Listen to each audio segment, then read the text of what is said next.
got the door. He blocking everybody in. Defendant Wright barricaded the studio door with his body to prevent the victims from escaping. And then you got Shiesty. You know what I'm saying? He got the gun on him. You feel what I'm saying? He got the gun on Gucci or whatever, trying to make him sign the contract to sign Gucci out.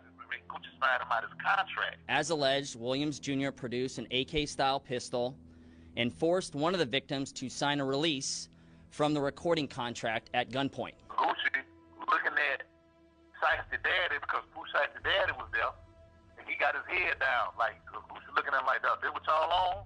Like that type of shit. This is why the feds hit the house and Shiesty daddy in there. You feel what I'm saying? Remember they hit the house in Memphis and Pooh Shiesty daddy was in there. You feel what I'm saying? Because he was on the scene of the whole incident. You feel what I'm saying? He on the scene too. And then, you know him in the song, in one of his songs, he's rapping about it like, I'm looking at the hits I did on tape like I'm old dog. You know what I'm saying? Like taking a scene from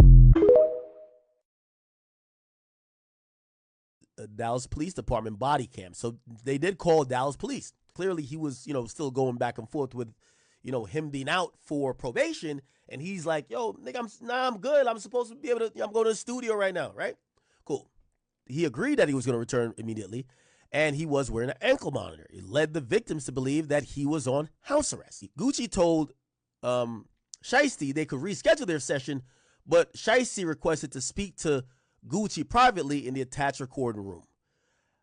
Gucci agreed and entered the room with Shiesty, Shiesty's father, and Big 30. Pooh Shiesty's dad, walked Gucci into the booth. Get into the booth, fam. And they're in the other room with 6 other individuals. Shiesty produced a purported contract termination or release paperwork from a bag and told him to sign it. It's like, yo, bro, come on, enough. Just sign this shit, bro.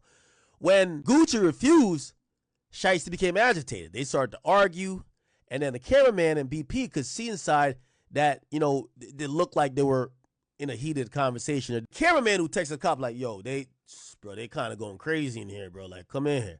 As the argument inside the recording room ensued, Shiesty instructed Wright. So he instructed, yo, this is like literally FDO. Yo, 30, pass me my Drake. Literally down to the T. Yo, get me my bag. Wright complied, leaving the room to go return it with a bag. Then he pulled what appeared to be a black AK-style pistol from the bag and pointed at RD. Damn. From what I'm hearing, the feds got to tape. Gucci ain't said that. But Gucci never said nothing. You feel what I'm saying? Gucci never said nothing. To my understanding, in my resources, Gucci never said nothing. The feds end up some type of way getting the tape. The people end up getting the tape. Sometimes the tape end up in the people's hands. And it can happen all kind of ways. When he in the hardware house, the people can walk up on you and get your phone. They can find out, say, okay, let's give you another example. When you're in the federal hardware house, you're supposed to sign out to where you're going. And it could have been a situation where he wasn't supposed to be at the studio. You probably wasn't supposed to be at the studio. These folks you didn't sign out the hardware house to go to the studio, so now you're out of bounds. What the fed would call out of bounds for the hardware house. So once these people start to hear that you're out of bounds or you're somewhere where you ain't supposed to be, now they'll start their own investigation about what happened this day. Where you was at? Oh, stuff happened. We hear about Pooh Shiesty. Gucci come to see Pooh Shiesty at the hardware house. This robbery happened. But it's possible that the people at the hardware house could have went to the scene and got the information that he wasn't supposed to be there, and they did their investigation and stumbled up on it and turned it in.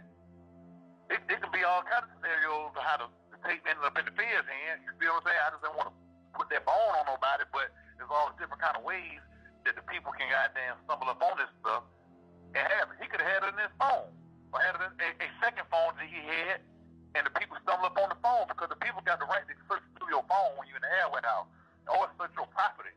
Because sometimes when you're in the hardware house, motherfuckers might have an old second phone or something put up somewhere in their car, something like that, and the people can stumble up on that and they can go through it. So that could be a scenario to where the people ended up with it. How long Pooh Shiesty been out? About a couple of months. He ain't even had a chance to really get out the hardware house good. He ain't even chance to get out the hardware house. Yeah, they got that tape and his lyrics. Yeah, he like that. Yeah, you he got done. The tape, you got your lyrics. You got, and then you saying stupid like shit with Boosie about bodies and like it's just you just doing too much stupid shit. What did he say about Boosie with bodies? What did he say? Man, he's like, I got more bodies than Boosie. He just made a little, a little post, a little statement saying, talking like that. You feel what I'm saying? Just, and that's, that's stupid. Like, that was a stupid post. But as the cameraman saw the conversation intensifying, he texted the cop who was still in the lobby. So it's the cameraman who texted the cop like, yo, they kind of going crazy in here, bro. Like, come in here. As the argument inside the recording room ensued, Shiesty instructed right. So he instructed, yo, this is like literally FDO. Yo, 30, pass me my Drake. Literally down to the T. Yo, get me my bag. Yo, the Drake is in the bag. Come on. Wright complied, leaving the room to go returning with a bag. Then he pulled what appeared to be a black AK-style pistol from the bag and pointed at RD. Damn. So Shiesty upped it on Gucci, like, what's poppin', nigga? I'm getting released. The man in that he get released. Gucci complied, signed the paper.